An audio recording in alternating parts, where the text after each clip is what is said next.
Tell me about your vision.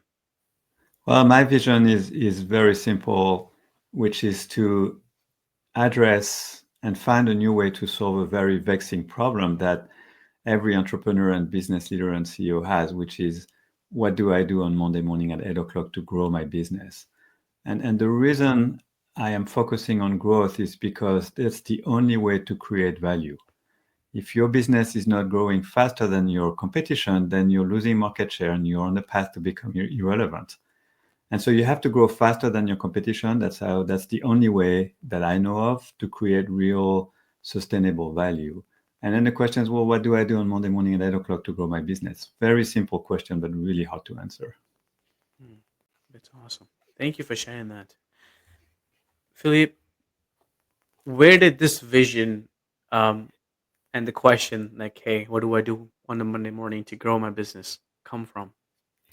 Well, I mean, it came from my experience have been in Silicon Valley for 35 years, have been studied a few businesses, some of them very successful, some of them very didn't work out. And I've been on 23 boards and I always watch the same movie, which is why isn't the business growing faster? And I realized that there was no real scientific answer to that question. It was all about, oh, we need to fire the sales guys and hire new salespeople, or we need to change our logo, or we need to change our tagline, or we need to give discounts. And I'm like, well, why? I mean, how do we know whether those techniques works? And it turns out that most of them never really work.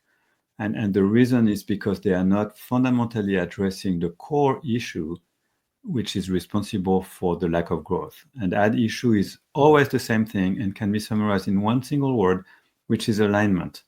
If the business somewhere is misaligned with its target market, that misalignment creates friction and slows down the business.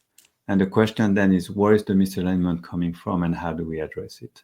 But it's not about hiring more salespeople or discounting more or doing a new cute advertising campaign. Those, they don't work. I am so glad that you mentioned, because there are so many business owners that come on my show that got approached by some bro marketer, some marketing guy. He said, hey, implement our LinkedIn strategy, implement our email marketing strategy, implement our sales strategy, and you'll see a growth. And they don't. Right. They don't see it.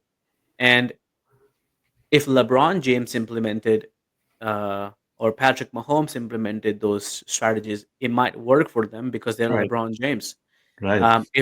If Steve Jobs, if he was alive, if he implemented that stale strategy, it might work for him because he's Steve Jobs. But will Correct. it work for the mom and pop store around the corner? I don't think so. Maybe Yeah. not. They probably Maybe wouldn't. most likely no. And I'm glad that you mentioned something like that, because most people are looking for quick fix solutions instead of looking at the whole picture and backing out that I'm building a brand. When it comes to I need to be consistent, I need to be reliable, I need to be patient, I need to be loving, I need to be persistent in my growth, I need to create a brand around that, I need to have people inside my company Yeah. build on core values. There's so much more to it that Yeah. people miss. So, and I'm glad someone came on my show today that mentioned that. You know, it makes me think of those marketing people you were talking about. It makes me think of somebody coming to me and saying, "Oh, you want to learn French? Why don't you learn those 150 words and you'll be fine?" And it's like, you don't learn French by learning, or any language by learning 150 words. It's a lot deeper than that, a lot more complicated. And as you said, you have to commit to doing it in the long run. And it's a lot of hard work and it takes It is. patience and discipline. It is. Going along your French story, I took French in high school, so I parlez-vous français a little bit, and That's I know good. more than 150 words, but I don't speak French. Right, right. So yeah, I'm so glad you shared something like that. So Philip, what would you say um, is your why? I know 35 years that you studied all that and you found out the way um, to help businesses grow, scale, and much more. Mhm. But why do you do it? I do it because growth is everything. In fact, I was talking to Bracken Darrell, the CEO of Logitech. He's no longer at Logitech, but when he was a few years ago. And he looked at me and he said, look, we either grow or we die. And so growth is really the only way to create value, as I mentioned earlier. and the business is not growing, cannot raise any money. I don't know any. I was a VC for many years. I would never put money in a company that says, you know what, we're gonna grow slower than the market. It's like, well, you're gonna lose market share. Why should I invest? You're not creating value. I'd rather put my money in the one who's gonna win market share. Yes. So growth is essential. In fact, if as an investor I was allowed to ask for only one number to a CEO and I cannot ask for anything else, and then I would need to make a decision to invest or not based on that number. Again, it's a hypothetical case. I would never do that. But that number would be how much, what is the ratio between the growth rate of your business divided by the growth rate of the market you're in? And if that ratio is much, much larger than one, then it means you're outpacing the market by a huge factor. Then I'm interested in potentially investing. If the ratio is less than one, I don't even want to talk to you. I would never invest. So That's growth is awesome. everything, and that's why we're doing it. That's why we're obsessed about it. That's why we really wanted to find a good way to solve that problem of how do I grow. And it's, again, as I said, it's a simple question but really hard to answer. Yep, it is. Now let's get into the nitty gritty of that. How did you get started? So, um, like, what was the first step you took in Silicon Valley, deciding, talking to people, like, hey, this might be the right path out. Like, what's the early story I want to hear? Well, I think the big insight was, and I got it from working at Apple, working directly for Steve Jobs, which is, by the way, how I lost my hair, in case you ever wondered. But um, I think the big insight was that I realized that growth can only happen when the business and its target market are perfectly aligned. So I Mm, realized that the answer to the question of growth laid in the fundamental notion of alignment. And then I went to the next step, which is, okay, well, what does it mean to align my business with my target market? And that's when I realized there are four universal axes of alignment between any business, doesn't matter what the business does, and its target market. And I can tell you very quickly what they are. The first one is that the pain of the customer and the claim that the business makes to address that pain have to be aligned. So, Harry, if you come to me with a headache and I show you a stomachache pill, you're going to say, well, I have a headache, not a stomachache. Your pain and my claim are not aligned. You will never buy my product, and nor should you. The second axis of alignment is between the perception and then the messaging. And the messaging is how I express my claim, how I describe my claim to you. And the perception is how you understand it. So if I have the right pill for your headache and I describe it in Korean, I'm assuming you're not speaking Korean because I know you have good notion of French, then you would never buy the pill because you're like, what the heck is this guy talking about? Even though it would be the perfect pill for your headache. That's the mm, second axis.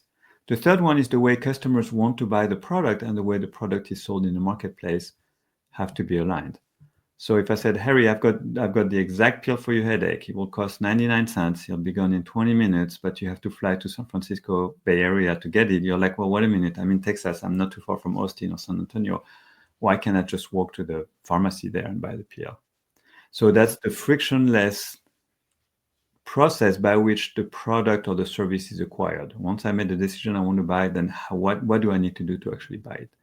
And then the last axis of alignment, which is my favorite one, called, again, I stole it out of the Apple playbook, is that I realized, being at Apple, that there is only one business on this planet. I realized that everybody's in the exact same unique business. There's no dozens or hundreds of thousands of businesses. There is only one. And that unique business is the manufacturing and delivery of delight. Your job, my job, everybody's job is to delight our customer. And so the alignment has to be between what is expected, the expected delight, and what is actually delivered to that customer. Those two things must be aligned. So now imagine you take the pill, and then after a while, you get dizzy and you have a rush on your skin and your headache is still there. Well, obviously, that's not what you expected. You expected it would be gone in 20 minutes. So that's the mm. last axis of alignment.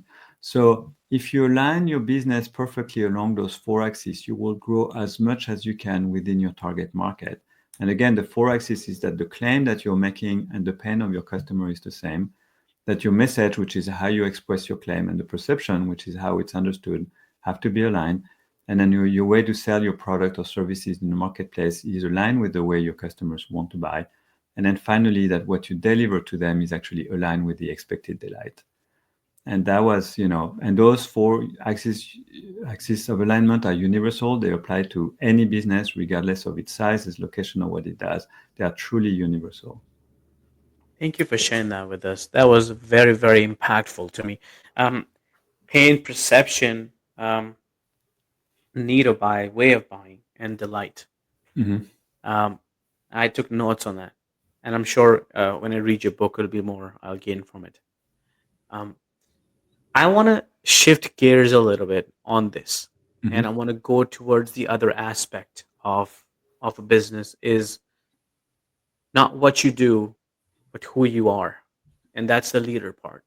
Hmm. I'm sure you working for Steve Jobs and other market leaders that you have come across, you've learned or seen some things that most people probably lack. So, according to you, Philippe, what defines a great leader? Well, I think it's two things. One is having a clear why, as Simon Sinek says, a clear mission, a clear purpose. Like I wake up in the morning because I'm going to do this, and this is actually matters to me and it's impactful. That's the number one. And then the number two thing is to make people do things that they think it's almost impossible. And the question is, well, how far do you push that envelope? And Steve was extremely good at figuring out a way to push it far, but not so far that it's truly impossible. Like if I were to tell you, well, you go to fly to the moon on Friday. Well, you can't, right? So I know that's physically impossible. Um, and but at the same time, when you tell them to do something, they think it's impossible. But at the same time, it is doable. And somehow Steve was very good at finding that limit, that edge. Mm, And that's why Apple was so innovative, because people thought, oh, there's no way we can do that. And sure enough, somehow, some way, somebody finds a solution and actually does it. And so to me, leadership is those two things. One is having a vision and a why that you can clearly communicate. And then some people will believe in it and subscribe, and they should join the company, and others won't, and they shouldn't be in the company, and that's perfectly fine. And then the second thing is, how do you make people do and act in a way that they thought they couldn't do it for the purpose and for the for the success of the company? And I think to me, leadership is those two things. thank you for sharing that. Um, how I this is a very, very, very hard question. I think, and I've never asked this before to someone, but how does someone improve in those areas? The short answer is I don't know. Um, it's a little bit like asking how does somebody improve being a good parent. There are so many styles and so many different ways of parenting, and without judging which one is better, they are just different. And I Yes. think it's the same with leadership. I mean, if you look at Steve Jobs and compared to Bill Gates or Elon Musk or anybody else, they all have their own style, their own personality. The way they engage, the way they motivate people is so different. Um, so I don't think there is an archetype, kind of leaders. I think it's all about motivation and having this vision and this why, as I mentioned earlier. Um, Now, can you become a better leader? Yes, I think you do. And the first thing is to listen, and then to have a point of view, and then make people align behind that point of view. And you can learn those skills. Um, but I don't think there's a school. I mean, it's like parenting. I don't think there's a school you can go and you can have a diploma that says, well, you went to that school, you're a good leader. That doesn't exist. And it doesn't exist because there is no simple answer to that question. So you're right. Your question was definitely a difficult question to answer, and Yeah, I don't know. I think you answered it perfectly, though. You answered it like great leader should. I don't know. I don't. I mean, and if somebody knows, I would love to hear, because I'm always Exactly. interested in learning, but I haven't seen it, in my 35 years here in Silicon Valley. Thank you for being here today. I'm really happy that you tuned in to Vision Pros Live. I'm looking forward to seeing your reactions as these episodes continue to move forward. This is going to get more and more fun. We'll have more and more engagement as well. We'll invite people to participate in the show. And thank you for giving us your time and attention. Have an excellent time building out your vision and becoming a Vision Pro yourself.